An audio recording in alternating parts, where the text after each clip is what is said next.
Well, welcome once again to the Doctor of Digital and the Doctor of Digital podcast, crafting authentic connections in an AI-driven world.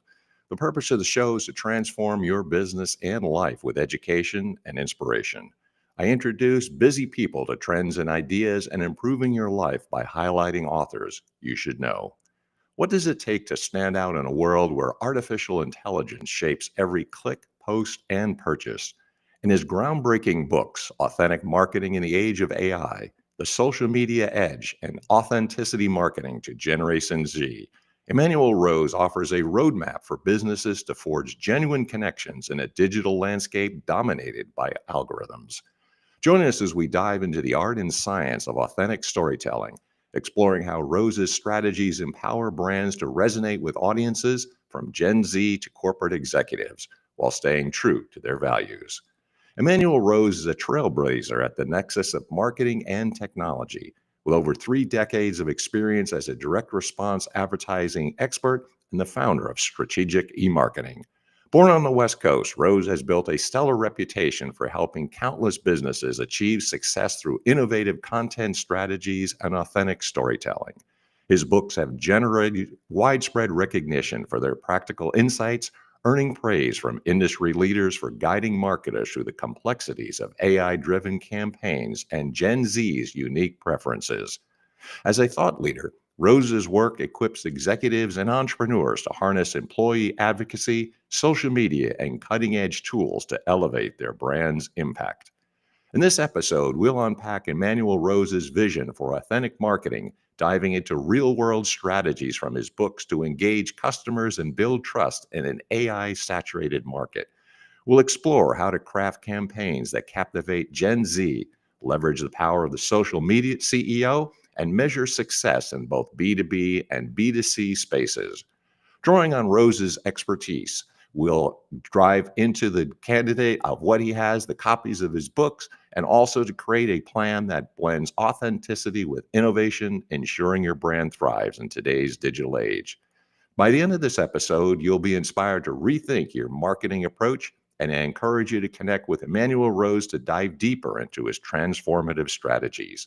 Grab your copies of his books today to unlock practical tools for building a brand that resonates. Reach out to Emanuel at Strategic eMarketing and to start your crafting your authentic story today. With that, I want to welcome Emanuel to the program. How are you doing today? I'm doing great, Mick. I appreciate that introduction. You I want to meet this man you just described. I'm always curious about background and why you got started in this. And I mean, this is such a dynamic field. So I really appreciate your time and coming on. Everybody's interested in AI. Everybody's interested in this. So could you tell us a little bit about your background? How'd you get started in this and what motivated you? Yeah, well, I started this agency, Strategic eMarketing, 16 years ago, and I had just gotten fired from a job that where I had been brought in as a change agent, and they told me not to make any changes for 90 days, and then after 90 days they fired me. Oh, So, which that company subsequently went out of business. So, not surprisingly, right? sure. So it kind of was born out of some reflective time where I was thinking, well, maybe I'm unmanageable. Maybe I just need to do my own thing. So that's when social media was very obviously the next big wave of marketing. And so I started the agency, and I got 2 or 3 clients, of which I still have. So I've had a number of clients for the whole 16 years I've been in business, which is Wow. Is very emblematic of the type of relationships I like to build in business.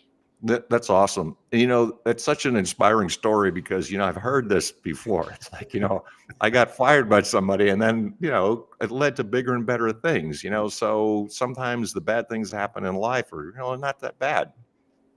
Yeah, it's the mythologist Michael Meade.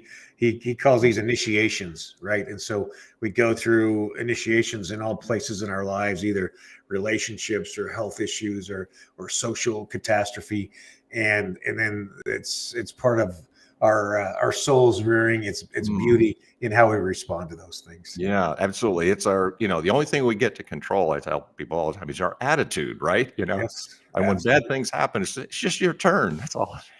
That's right. We all take turns. Expect it every 10 years at least. There's going to be something that's going to kick you Yeah, in the gut, and then you got to respond to yeah, absolutely. So then can you tell us a little bit about the books? I mean, it's really exciting and groundbreaking work, and you've done this, you got a lot of experience. So, tell us a little bit about that. Well, I saw these bigger trends that were coming upon us.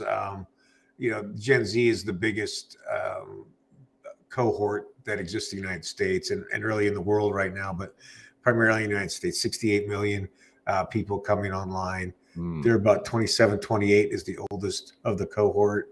So 15 to 30 basically. And they're the first digital generation, like literally never have yes. known a day without the smartphone and Instagram. Mhm. So it requires you and I to spend some more time to understand them, because obviously we're not from that cohort, and they require a level of one-to-one from the brand. So if you think of Richard Branson or Elon Musk, Yeah. that they're expecting that kind of intimacy. Kylie Mm, Jenner, right? Like, she was on TV for decades, and now she's got this massive cosmetics brand. So they need to have that where they feel like they're in touch with the person who's running the business. I see.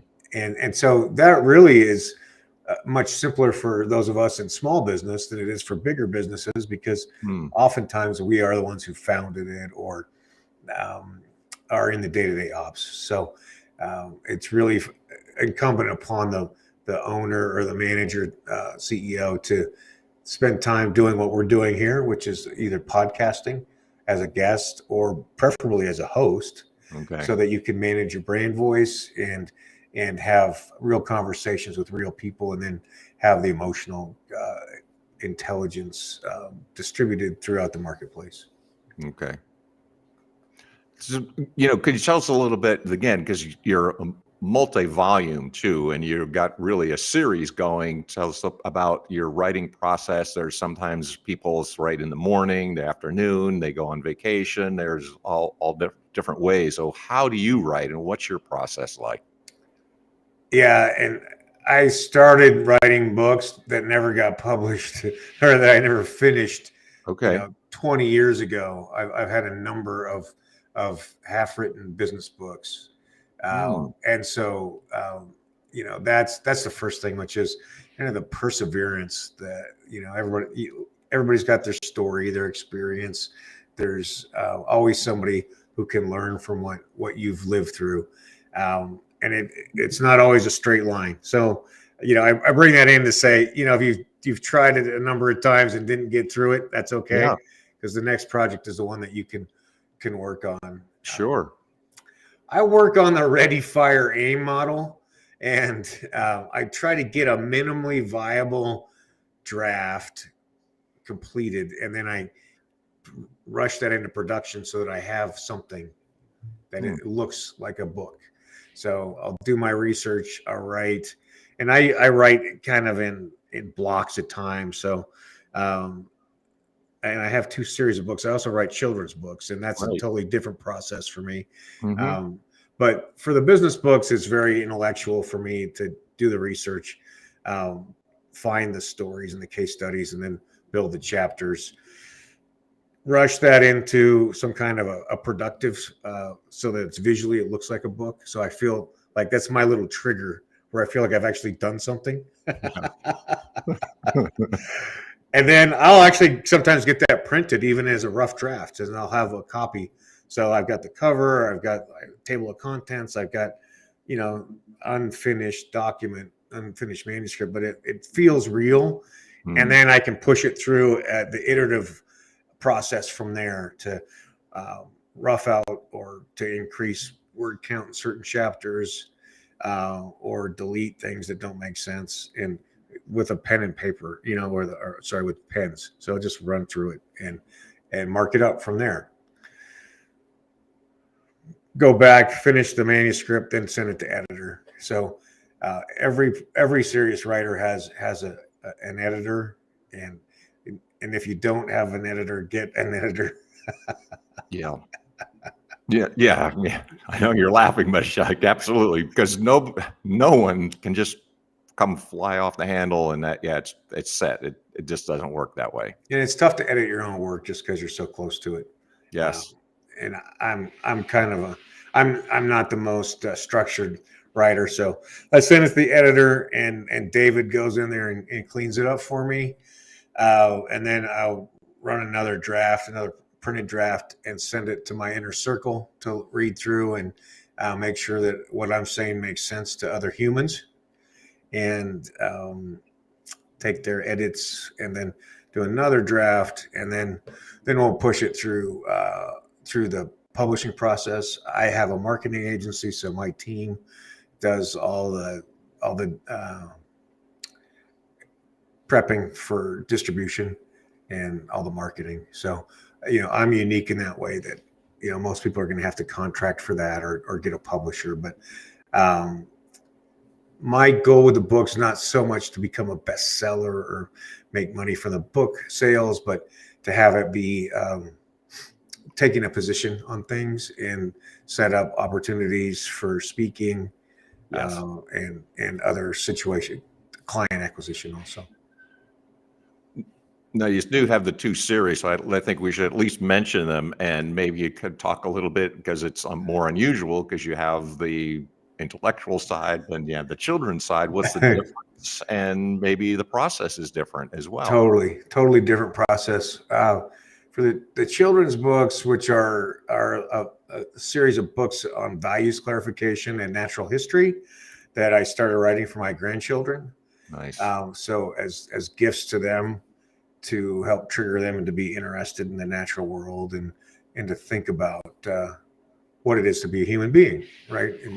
And so for that process, that's an early morning writing for me, and that is one where I try to keep the lights out. I try to stay in more of a dream state, a meditation state, and create the stories, and then work to then deepen each of those stories with archetypal concepts, with human concepts, and then make it multidimensional, so it's interesting for the adult reader as well as the child.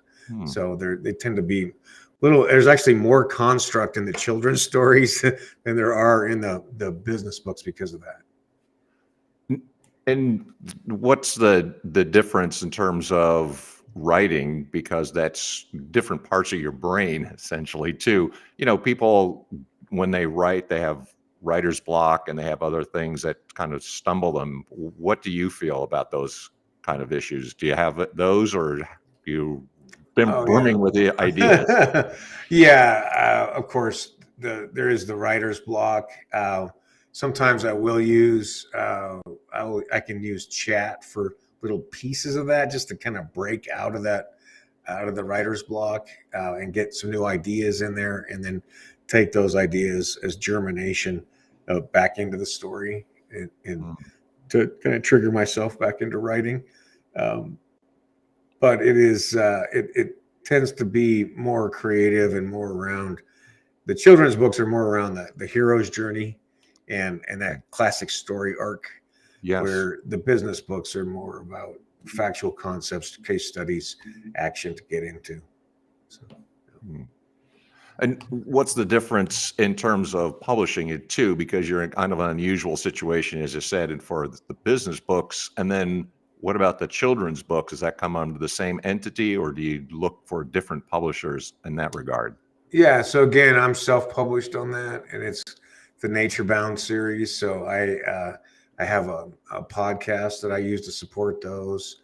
And then I'm doing more book signings actually with the children's books than I am with the business books. So that tends to be a lot more kind of hand-to-hand sales with the children's books, even though everything's on Amazon.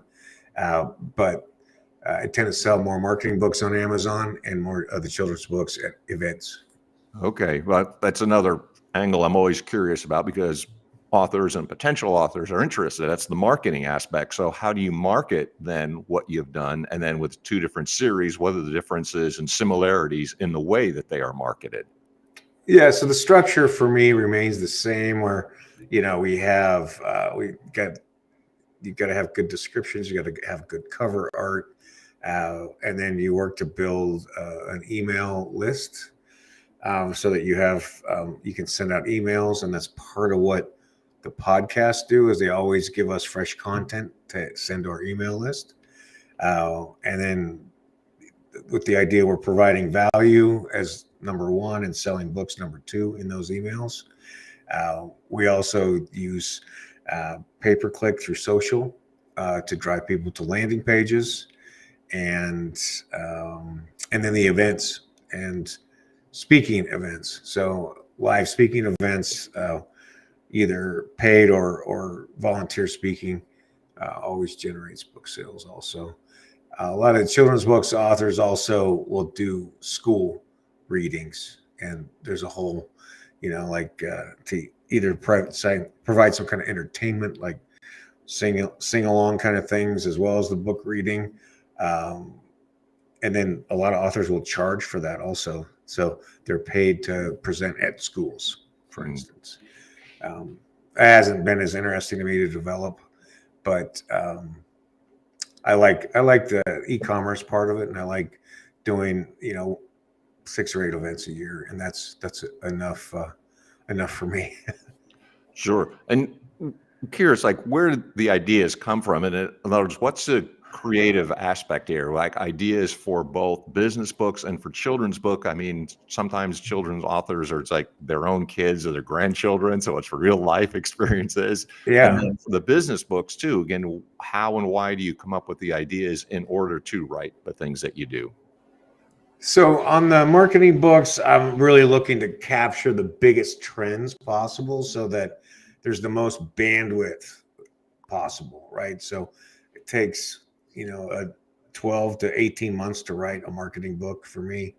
I want that to be as evergreen and last for as long as possible. So marketing and Gen Z will last for probably the rest of my career. Authenticity in the age of AI is probably needs to be rewritten already, right? Because I wrote it in 2022. It was published in 23, right when chat came on. And there's been 3 decades worth of changes that have happened in the last 2 years. Yes. So, Yes.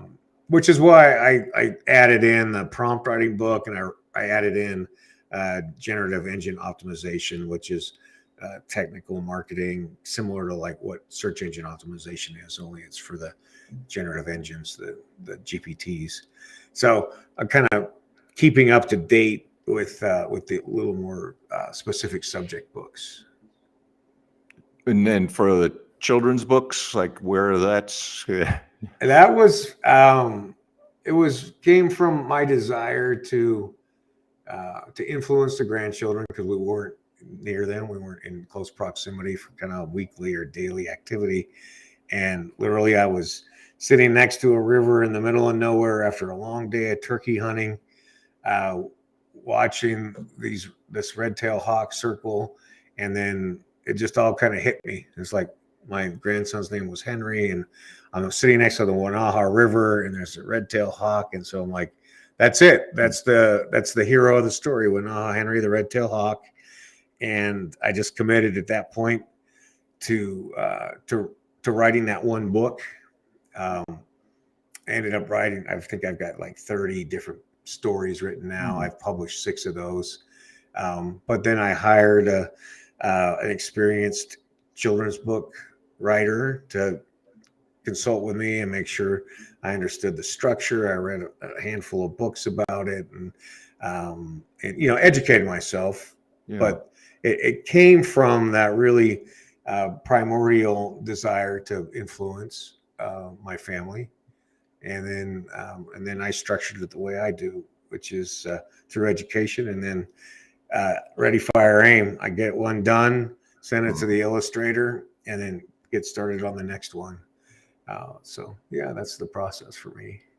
Well, very fruitful and productive. So I'm now curious about what does the future entail more books on your professional life, more books on the children's story? And are you waiting for inspiration, or what do you envision now for the future? Yeah, I mean, I think the next book I'm going to write for marketing will be, and I'm working on it right now, is about the role that podcasting will play in our professional lives for the next few years, and how to produce meaningful podcasts for the business, which is A is the hub for content marketing, and then B as the hub for lead generation. So there's a concept that's called, and you're probably familiar with it, Mick, which is this kind of prospecting by interview. Mm, And so a business can make their list of 50 top prospects and then invite an executive from each of those prospects to be sure. on the podcast, right? Yes. And then you're creating a warm introduction for yourself in ways that you probably wouldn't be able to. So I'm working to encapsulate those two concepts: content marketing, lead generation via podcast, and then build out the how-to part of it, complete with um, all the technical parts of it, and the software I was talking about with you, Influent Frame, which is a really nice AI software that makes it very quick and easy to take finished podcasts and then do the marketing for them. Yeah, I appreciate the insight into the next thing, because obviously I'm interested in podcasting as well. Yeah, absolutely. I'm getting a Yeah. sneak peek here, but I agree with you. I think if you look at what podcasting has done, it's kind of an overlooked medium until now. People are starting to realize it's a very powerful medium. And what I always say is like, well, where else can you get right inside a person's head? Because that's what podcasting is. You're right inside their brain because they're listening to you. So take advantage of that, because they can really be helped by what you have to say. Yeah, and it provides us. It's kind of like how X is, where it's a very direct medium, right? You're hearing straight from people instead of having to have it filtered through other media to understand what somebody wants to do. And that's like I was saying, that's what the Z's demand, is this kind of transparency, authenticity, whatever you want to call it, where we're taking a position on something. Everybody's not going to agree with it, but it is what we believe is the direction of our business, and then it becomes the very easy centerpiece of our entire marketing. I mean, I'm sure you probably have 50 years worth of content marketing if you wanted to use just what you've already got in the can. I mean, I'm only 150 episodes in, and I never have to do another one if I just was doing content marketing. So it's powerful in that way too. A couple of things I was curious about, because I'd like to have naturally some takeaways, some actionable tips. But one of the things you mentioned early on, of course, is that a lot of people don't realize that you started writing a long time ago, but didn't necessarily finish. But that's pretty common. So a lot of authors or potential authors are thwarted, and then until a better time, they actually get them done. So I'd like to, if you could tell some takeaways, like how do you write? Because you started and didn't finish. And then you Yeah. have find various ways to be inspired in order to actually write and finish books. I mean, for me, I'm not very good at following rules. So um, I had to give myself permission to not write the traditional New York Times bestseller structured book. So that was the first thing, is to say, I'm going to do it my way. I'm self-publishing, so there's nobody who's telling me I'm doing it wrong. And so that was the first thing, was say, I got 125 pages. Okay. It's not 200 pages like you're supposed to be, right? But it's a complete treatise. It handles the subject that I want to handle, and it's good enough. And so that was the first thing, is don't be constrained by the publishing houses in New York City, right? Mm, Like, it's a creative act. And if you look at Rick Rubin's book on creativity, does not follow the standard process. And I recommend everybody take a look at Rick Rubin, who's the genius music producer of yes. every big name music act for the last 20 years. It's a great book. And it doesn't follow any of the rules because that's how Rick Rubin is. He doesn't wear shoes. And he doesn't go to the barber, and he doesn't play any instruments. But he's a music producer. Yeah, go figure, right? Yeah. So that's the first thing. The second thing is, I would say embrace a couple of books like Natalie Goldberg, Bird by Bird, or some other authors who talk about writing, and then take away one or two things. Like Natalie Goldberg's famous, or one of her quotes that I love the best is just go in there and write the worst shit that's ever been written and do it every day. And eventually there's going to be some gems in there that you can edit into your manuscript, but you have to do it in order to make it better. Yeah, you got to do it first, right? I mean, it seems obvious, but but because we get, especially, it seems like writers, we tend to be in our heads a lot, and so think about writing a lot, or we think about what we'd like to write, but you got to actually get in there, open a document, and add to it on a consistent basis. Daily basis is the best way. When I'm in my writing mode, it's kind of like the first thing I do every day. I'll be up at 5 or 5:15, write for 15 minutes or as long as I can, and before I start my work, because that's a different part of the brain. And you also said about getting some feedback, which is someone who's editor, coach, or someone to bounce ideas off. And you also mentioned you have some other people within your team that you present it to as well as trusted companions, I guess. Yeah. So that's good. I mean, there's lots of writing groups. I mean, I'm on a ton of writing groups on Facebook, for instance. There's like the Nevada Literary Guild or something like that. And there's lots of access to other writers who will trade comments if that's something that you need in your life, if you don't have anybody who's immediate to you or on your team. And then certainly, and for me, because it's challenging for me to translate 35 years of understanding of marketing to say a 101 level. And so I have to get help simplifying it, making sure I'm speaking in English, not in jargon. So that's critical. That's a critical transition. And then, we talked about editing, and then a professional book cover designer is the other thing. You want to get the best you can afford for cover design as well. So with that, of course, the key always is, where do we get your books? How do we get in touch with you? Yeah. And tell us, because once a person has heard what you've done and it's really interesting on two different levels, both the children's books and the marketing side, how do they get a hold of you? Where do they get the books? Can you tell us about that? Yeah, you bet. And thanks for asking, Mick. I have a website called EmanuelRose.com. It'll be the first one that comes up in Google if you Google me. Or you can search for me on Amazon, and the books are there on Amazon also. So either place, whatever's easiest for you. I'm also on LinkedIn. Love to be connected there for the business realm, and love conversation of any kind about anything that the people are working on. If I can help, I'd love to. I appreciate that. You have fascinating insights into this brilliant areas on two different levels. So that's very impressive. So I thank you so much for coming on the program and allowing us to hear a little bit of your expertise and a little bit of your wisdom as well. It's awesome that you're helping out the grandchildren too. It's just a really nice thing. So thanks for taking up some time, Emanuel. I really appreciate it. Absolutely, Mick. I'm grateful to have a conversation, and hope we can do this again sometime. Sounds good. Thank you, sir. All right. Thank you. All right.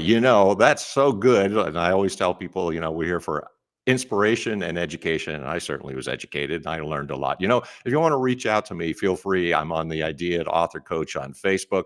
Always open to a conversation. Want to know more about me and my activities. I also want to thank the publishers of a couple books that I have. They're also on Amazon, Burning America, and also On Track, Ian Hunter. So with that, this is the Dr. Digital signing off. Until next exciting episode, we'll see you again. Take care.